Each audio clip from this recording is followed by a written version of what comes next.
Hi guys, thank you so much for clicking on this video. Welcome to my channel if you're new and welcome back if you aren't. My name is Kelsey and I've been a frequent traveler for the last 15 years, over half of my life, ever since my mom and I moved to Germany when I was 13 and we pretty immediately caught the travel bug. Through all of that traveling experience, I've definitely learned a lot of lessons the hard way. And I'm coming at you guys today with 10 travel tips or hacks, whatever you want to call them, that make traveling easier and just go more smoothly. My first tip for you guys is to always have the Carriers app downloaded on your phone, even if it's not a carrier that you fly with all that often.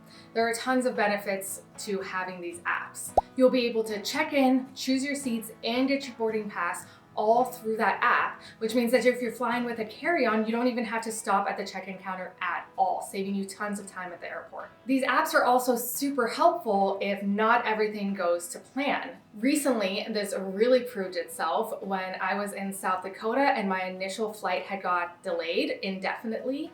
And the gate agent was working her way through rescheduling everybody on that flight.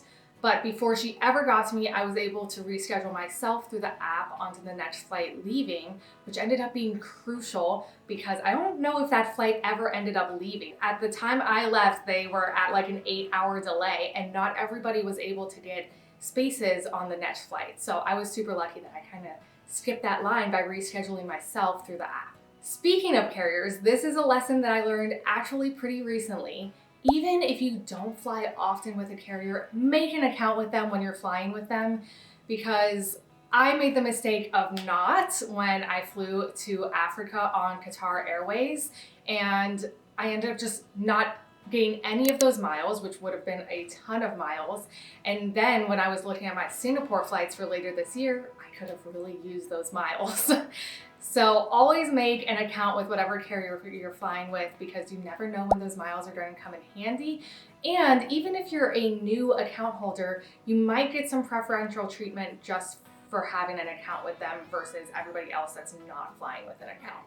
My third tip is that everybody knows that TSA PreCheck is pretty awesome and saves you a ton of time.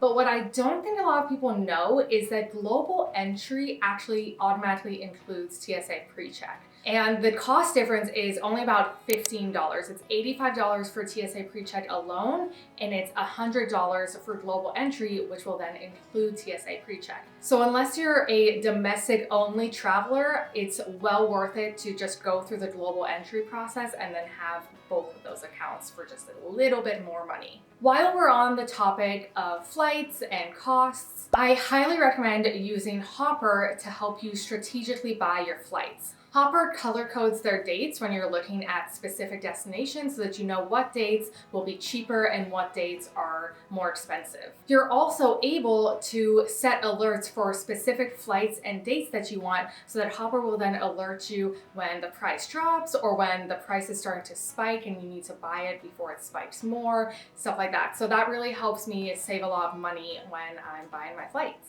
My fifth tip is to dress for security. I have what I call my flying uniform that is very strategic in why I wear it. My airport uniform consists of my Kizik sneakers, which are slip-on, slip-off, so no laces or anything else needing to be undone. A pair of sweats just for comfort, a tank top, and usually a flannel or some sort of light jacket over it. And that is all I wear when I'm traveling. You do not want to be that person in the security line that's having to empty out their pockets and take off all of these layers of jackets. You know that people are looking at you and people are resenting you for taking that much time. So in my opinion, I just don't understand why people wear belts to the airport anymore. I don't understand why people put themselves through that when they know they're going to go through security. So that's my tip for you, is dress for security. There's no need to be all dressed up for a flight. If I know that I do want to look a little bit nicer once I land at my destination, I will put those clothes in my carry-on and then I will do a quick change in the destination airport's bathroom when I get there. That kind of leads me to my next tip because it's worked into the strategy behind my airport uniform is dressing in layers.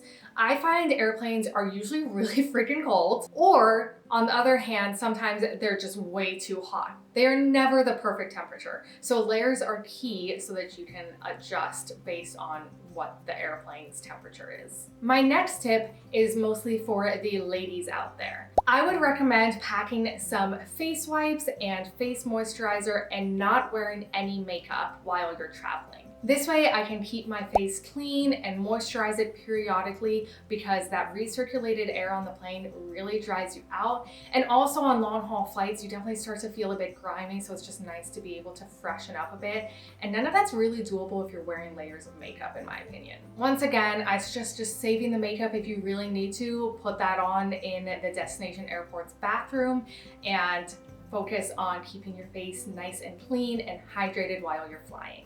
On the note of carrying some face wipes with you and face lotion with you, I like to separate the absolute essentials that I need on the plane into a little bag in my personal item, because I used to find myself getting really frustrated sifting through my entire humongous backpack every time I was looking for something on the plane because inevitably it just slides to the bottom. This is actually a repurposed Delta amenities kit, but whatever little small bag you want to have, and that way this is all super reachable so that I can just pull this one bag out when I'm sitting in my seat. Because if you're like me, my personal item is a gargantuan backpack and it definitely is a pain to sort through. So just put all of your airplane essentials that you want to have handy at all times on the airplane into a bag on its own within your personal item. I hope that made sense.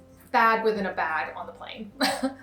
Speaking of going through security, as you guys probably know, most people travel with a carry-on suitcase and a personal item. That is the allowance. I suggest putting anything that does need to be pulled out during security, like your laptops or any small toiletries you have, anything like that. Put it in your personal item, because at least for me, my carry-on suitcase is usually stuffed to the brim, which means opening it is like opening Pandora's box. So anything that needs to be pulled out at security, just put that in your personal item instead so it's easily accessible. Because once again, you don't want to be that person at security. Nobody else wants you to be that person at security, and that just helps you go through a lot faster. My last tip for you guys, or last for today, because I'll probably make more of these videos. You guys seem to really like my last travel essentials video, is that when you are booking your flight and choosing your seats, if you're traveling with one other person and the plane happens to have configurations where the seats are sets of 3, I always recommend booking an aisle and a window. This is what I always do for my boyfriend and I, because unless the plane is completely booked, nobody is going to choose to sit in that middle seat, which means there's a high likelihood that you guys will have the row to yourself. And if that middle seat does get filled, but you still want to sit with your traveling partner, I promise you that whoever's in that middle seat will jump on the opportunity to switch with one of you, because like I said, nobody wants to be in the middle seat.